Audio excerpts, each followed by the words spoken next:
Welcome to Yellow Skunk Farms.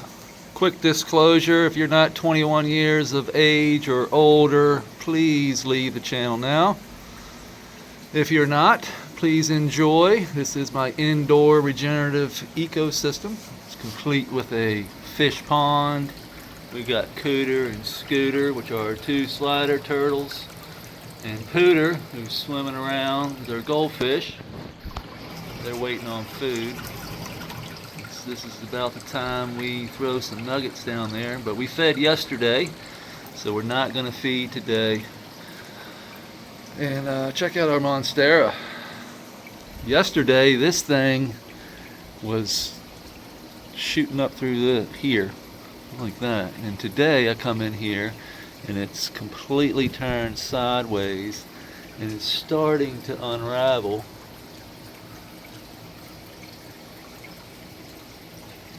Really cool to watch those things unravel. You can see the edge of it right there. And as it grows and stretches, it'll just start to unravel itself and turn into this right here. That's the newest one up there. And it is, as you can see, if you've been following along, these won't even close to the pond. And I don't know, what, 6-7 months, it's just completely gone over. I'd say not even that, maybe 5 months, because we built this section. This is an addition to this. Let me back up a little bit. Here's the start of the box, and that would run straight through there. But we had Digger come along. Digger is our eastern box turtle that we kind of rescued. Actually, the kids rescued it. There it is down there. That's Digger. He's trying to crawl up in that little hole there. But we had to build this terrestrial section for him. And this kind of goes up a hill slope there. You can see this is Marco's Pass here. The turtles can come in and out, enter the pond. Digger is a pond turtle. Well, they're half and half. So box turtles they'll always be near water, but they don't live in water. So they're a terrestrial turtle, but they like the water. Digger can swim. He actually lived in the pond for about a month while we were building this with the other turtles. He did just fine. What do you think, Coot? Scoot?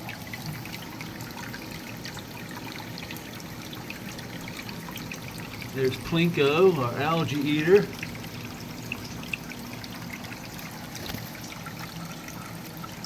Yeah, I see you. You guys are always hungry. That's all you do is eat. I might throw you an isopod later. There's our Molly. A bunch of Mollies in here. There's our Shiner. That was the first fish we put in here. That Shiner right there.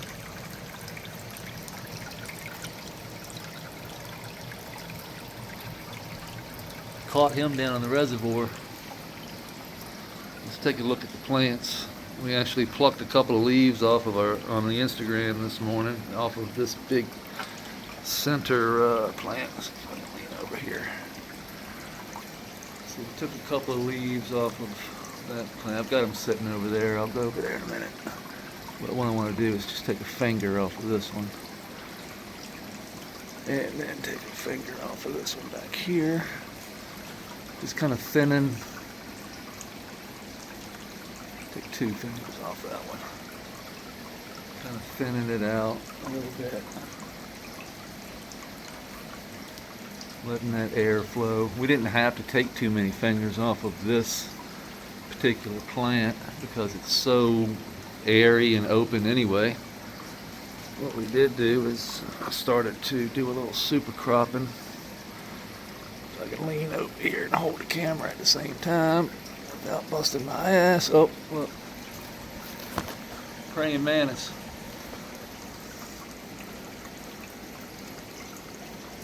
So I'm just Gonna give her a little tug, not too much. Just kind of bend it that way. Let her kind of grow this way instead of straight up. So give us a little bit more room, a little bit more time to grow. You know, we're only on day 12 and that thing is already almost through the roof.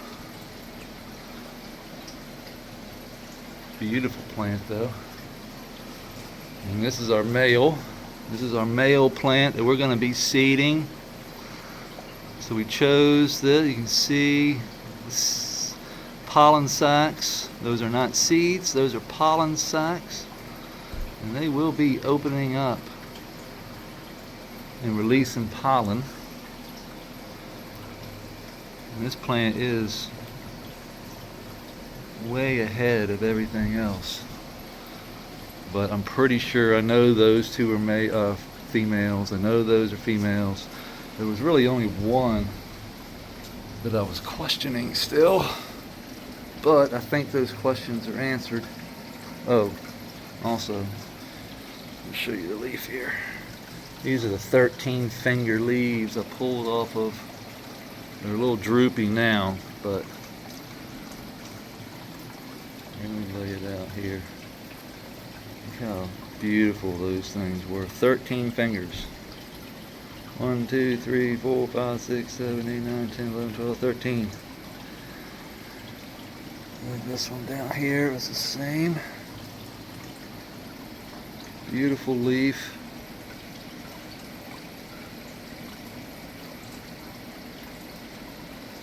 And we are just going to chop and drop that. Well, not doing that. And things are tough. Check the smell out too. Oh yeah. Oh.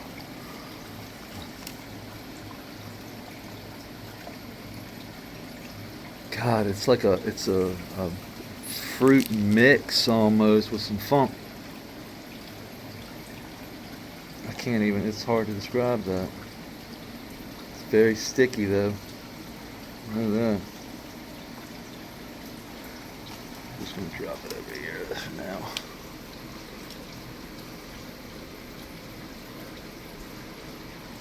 Look at the dairy cow.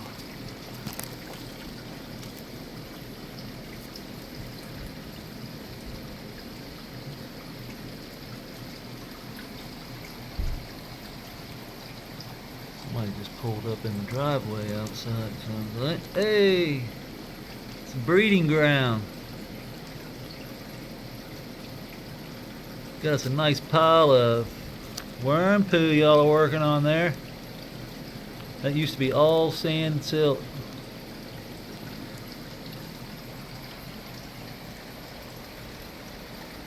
Took a couple elephant ears. You can see where we cut the males out. I just covered the stumps basically with these elephant ears. And that is going to allow things to work. Look at them. Everything loves to be covered. So if I cover the mulch with a big leaf like this, you see things just start to go to work. You see mostly isopods, but that's just the biggest thing you see. If we go just a little bit deeper, you'll start to see everything. Look at that little isopod. Look how tiny they are. I was talking about that on the show.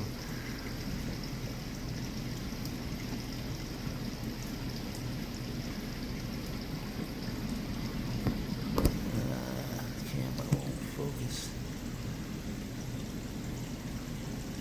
What is that? Look at that fucking claw. Holy shit.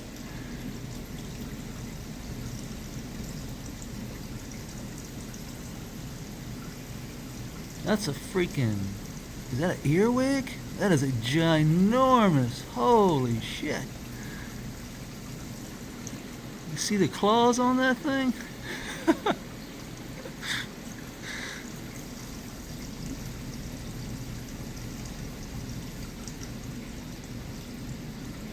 That looks like a springtail, big one.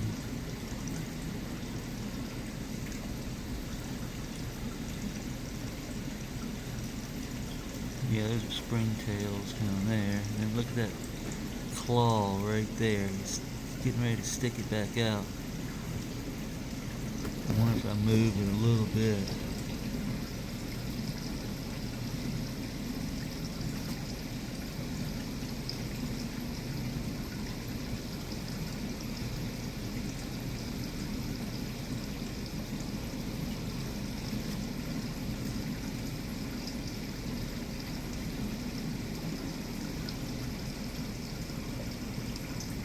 Look at the sand that's been dispersed around the edge. I mean, just everywhere. I didn't put it there. It's coming out of that algae, I guess.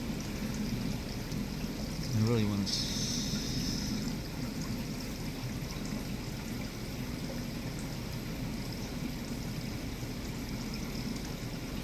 see the other side of that thing. Come on. That shit crawling all over me.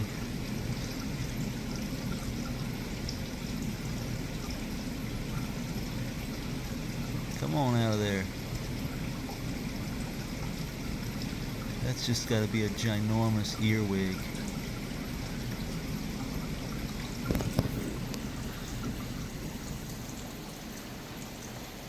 So like I said,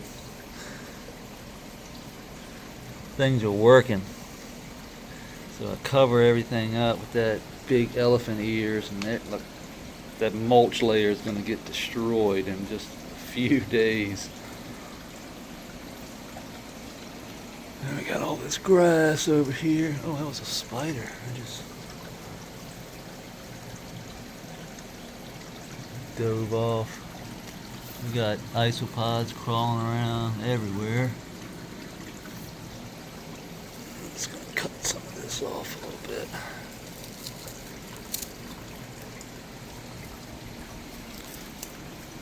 Good grass.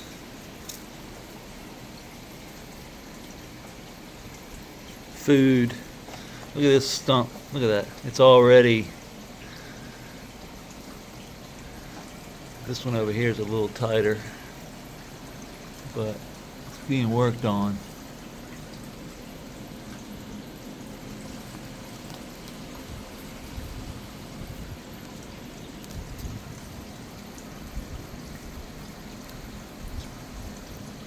It's part of that root riot.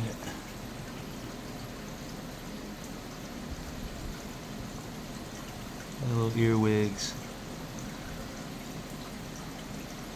Just in that little piece. Look at all the life. Insane how much life.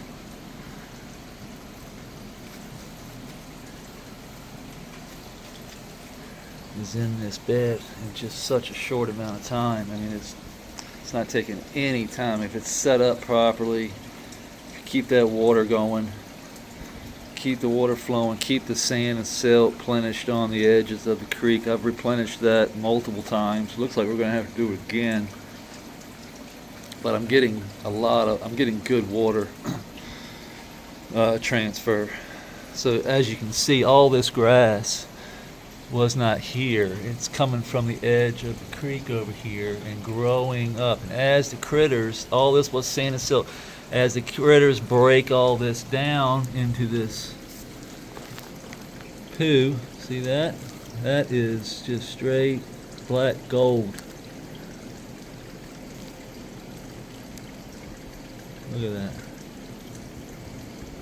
Black gold. That's soil. Like plants can just grow right in that. They can tap into it. I extend that sand and silt on top of this layer here. So all you have to do is go down just a little bit. Just remove the top and you see isopod heaven. But what you don't see is the critters that are smaller than that. The isopods are just the start.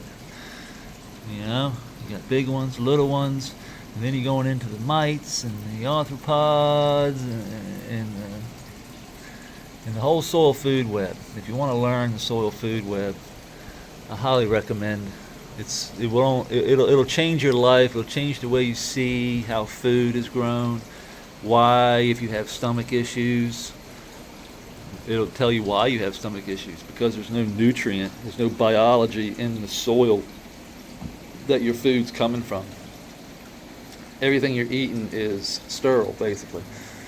It's basically been preserved. It's got preservatives in it, and in order to preserve something, you got to get rid of the life.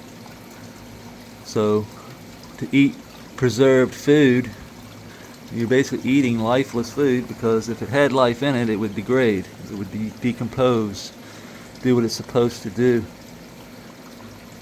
We have to get rid of that. We have to preserve it, which is what the problem is. We don't have nutrients in our soil. Therefore, we don't have nutrients in our food that's being grown in the soil. Same with the cows that are eating the food that's grown in the soil. It's not a transfer of nutrient to the meat. Therefore, we can't get the nutrient we need from the meat, because it's not in the meat, because it never was in the soil that the cow was eating. So it's a cycle. We're all connected to this cycle. And if we can understand that some of the reasons why that they have taken this knowledge from us is to trap us in a system that we have to purchase things from. Like, if we don't have the biology in our food, then we have to have probiotics. And we have to purchase probiotics. Therefore, the system wins. But these probiotics, come to find out, are right in your soil. If your food is grown properly in nutrient-dense soil, all the nutrients, all the probiotics, everything you need is right in the food that you're going to eat. Therefore, if you have healthy food, you have healthy body. Healthy body reduces health insurance costs. You won't have to go to the doctor as much if you eat healthy, if you are what you eat. But unfortunately, you pretty much have to grow it yourself nowadays, or find a farmer who is 100% organic and doesn't use pesticides, fungicides, or anything like that, grows in natural living soil, or you have to do it yourself. And right now, I built this basically. At this point, I built this for a hobby, but at this point, I've come to realize that it's much more than just a hobby now. It's actually so educational for myself and others to really push the idea that regenerating soil is the future. Like in anything you grow, cannabis, this is just a tool, a tool that can be used to get people's attention, to get people to understand, hey, if you can grow your medicine, your cannabis, something that you really love and it makes you feel good. Imagine if you grew your food in a system like this. Imagine if the biodiversity in the soil that your food was grown in is releasing and breaking down all those minerals and nutrients that your body needs, that the biology needs in your gut system. The guts of us is the soil in nature. So basically the soil is the guts of the plant. So the plant takes that solar energy, takes that solar power and turns it into simple sugars, sending these sugars down into the system where the critters can then, in the microbiology, can use that sugar to break down minerals and nutrients. Now it's a whole lot more complicated than just that, but the basics are all we really need to know. We need to focus on the fundamentals, and if we do that, everything else falls into place. It's really kind of cool that if we set the system up properly, everything goes into place. It's kind of like just creating a really good cake. You need a good recipe if you're going to build it, and the recipe is really trial and error for most parts, but once you get it dialed in and you can get those ingredients that you need, really good ingredients, and then you put them in the cake properly in the right layers, in the right volume, everything will just come together. Once it comes together, then it's about stewardship. Then we just have to maintain, and really maintaining is just trimming, cleaning the creek out, changing out our little biofilter pad we have in the creek here, feeding the fish. Other than that, there's not a whole lot we have to do other than just, like I said, keep an eye out for moss in the trees. Like, I shake all the plant, I go around, I'm into everything. I'm walking around back every day, just making sure nothing gets clogged up. We got to make sure our dehu is constantly clean, our mini split clean, make sure our pump is clean. Make sure nothing clogs up in the creek here, because things grow, and as they grow, they expand, cutting off water flow, pushing more water up on the creek edge than I want to sometimes. So these things are just things that I've been learning as I've been really growing. Taking these things here, making sure they don't get too crazy. Make sure we got good airflow down through here. We might be cutting this whole branch off right here. See this branch? Might cut that whole thing off, or just kind of maybe pull it. Yeah, that might work a little bit. Look at this freaking jasmine is just...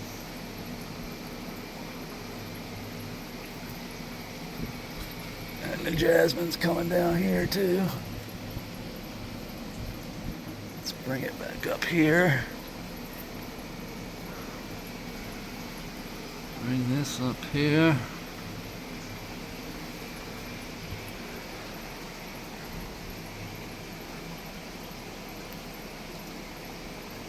No, I should probably take that leaf, but that branch would look too naked if I took that big leaf. We can take this big finger though. Now it looks a little better.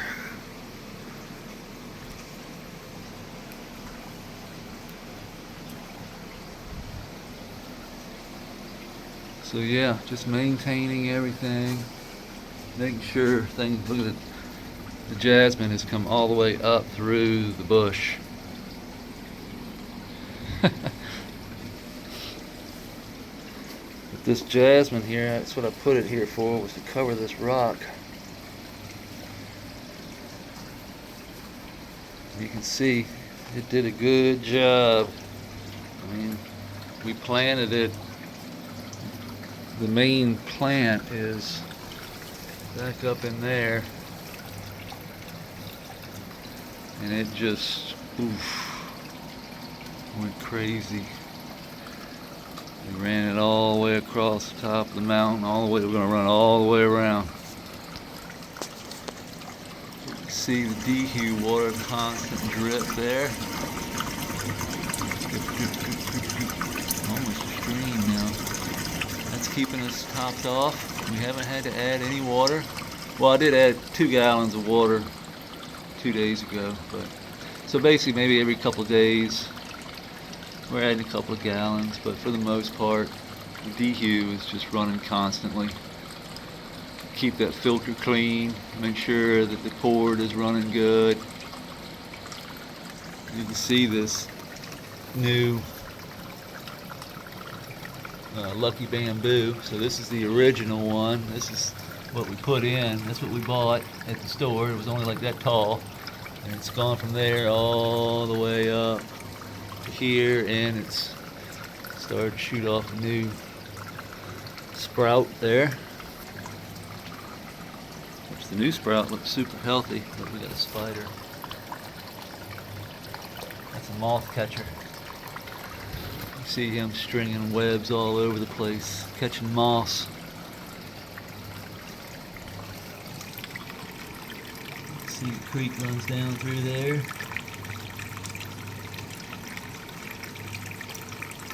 Still got good flow. No reason to really do anything.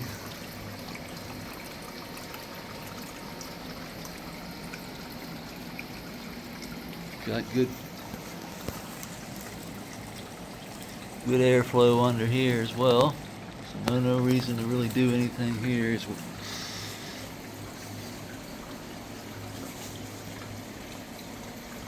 That's going to be a pretty plant. That one there too. Both of those are going to be monsters.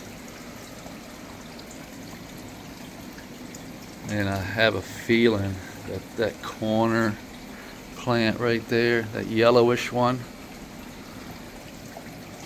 to this yellowish one here. So we're going to take these seeds, this pollen, and pollinate everything in here with this pollen, because this plant had the best structure for the most part, and the stem rub when I was plucking, like if I pluck a leaf, I can really, it's got great stickiness, and it's got a funk that no other one had, and that's why I chose it. It really does have like a blueberry funk. And it makes sense because there's blueberry skank in those.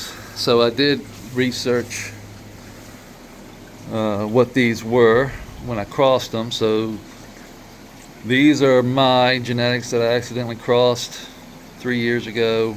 I had Nerds Genetics. I had their daddy fat sacks from Nerds Genetics. That was Blue Dream Santa Cruz cut crossed with G13. Then the male was from Yellow Hammer Genetics, and that was Blueberry Skank, which was skunk number 1 crossed with shit, I just had it and I just blanked. It was skunk number 1 crossed with Blueberry OG. Blueberry OG.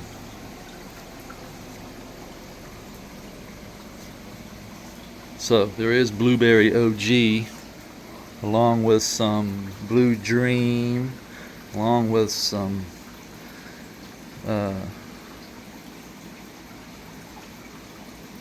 I'm sorry, also the AK-47 was also in. It was AK-47 with the Blueberry Skank. Skunk number 1, AK-47, Blueberry OG. With the Santa Cruz cut of the blueberry, with the Blue Dream and the G13.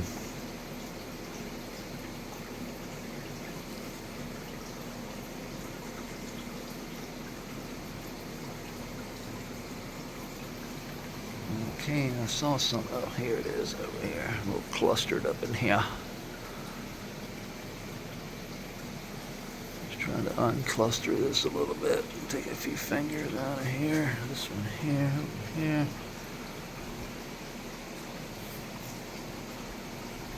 This don't need to be here. And I'm just doing, I don't pluck them. A lot of people pluck them all. Like just take everything at once. Especially when we go into flower. Sometimes I do, sometimes I don't. Depends on the plant. If the plant's nice and airy already and it's got good structure and doesn't really need to be thinned, like this one here, just leave it like it is. We gotta turn our fan back on.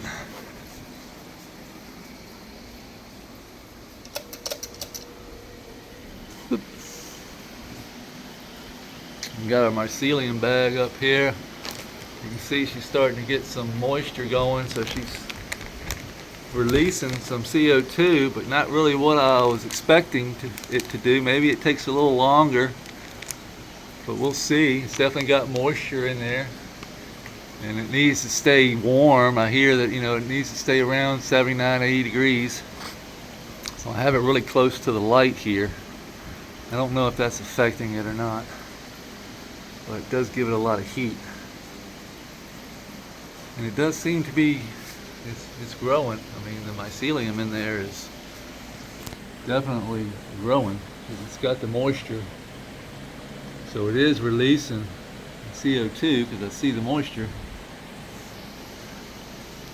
So just leave it up and let her do her thing. I know the best way to get CO2 from myself in here is just for me to be in here, blowing hot air out like I like to do.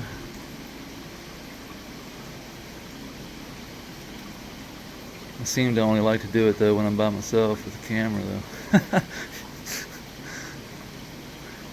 My wife's like, "You never talk when you're around me."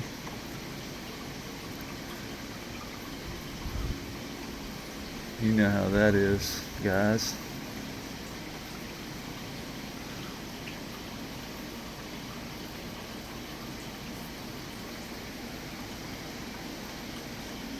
Let's check this stump right here. See how clean. Remember, I can already see how clean this is. I took this out.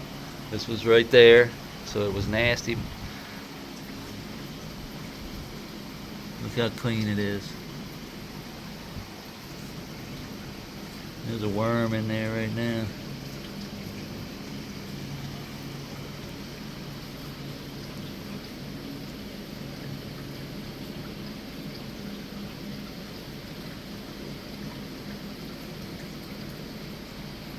Look how clean that. That's insane how clean they can get that.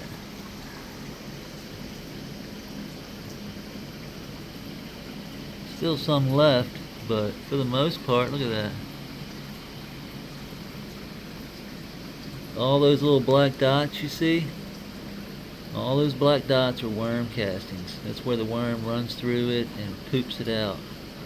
All those little black dots. So he's in there right now.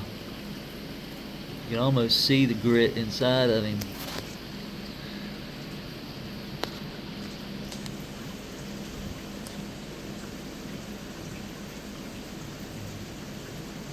Pretty cool.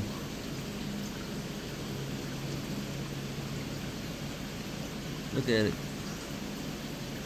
Inside, you can see the grit inside the worm.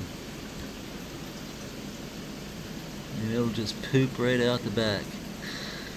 Might even get to see it do it right now. A little worm casting will come right out its ass.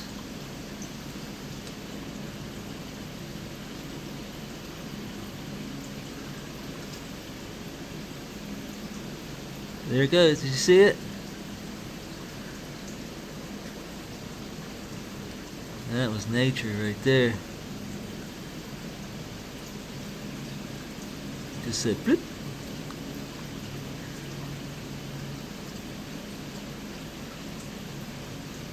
Those little black pellets, you can see it inside of it. It'll work its way right on down and come right out the butt. And that is worm casting. Look at that mite coming up on the left side there. So he's just working his way on through the system there, all through that, winding through, picking it up all that bacteria, all that stuff, and working it through, leaving a calcium carbonated slime on the outside of that poo, and then that's how the plants, look how aggregated that soil is. This will allow air. See that? Look how aggregated it is.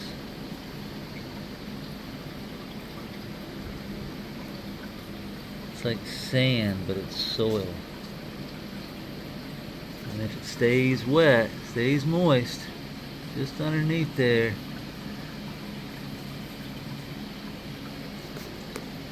those guys are working it.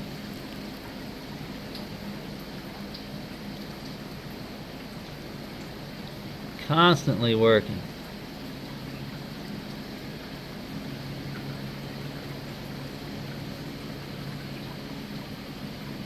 As long as it stays moist. I can feel the moisture on the bottom of that there. Just put that right there. That's what these guys are going to be pairing this up. See, look at that. I didn't have to go far.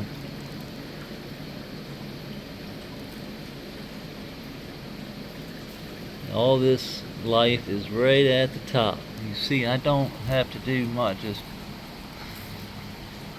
it's all at the top. Top 4 inches is where all the life happens. Everything from that down is where, you know, the feeder roots might get. I mean, not feeder, but the tap root might get down in there. But most of all those feeder roots are spread out along the top half of this bed, attaching themselves to that creek system and enjoying life.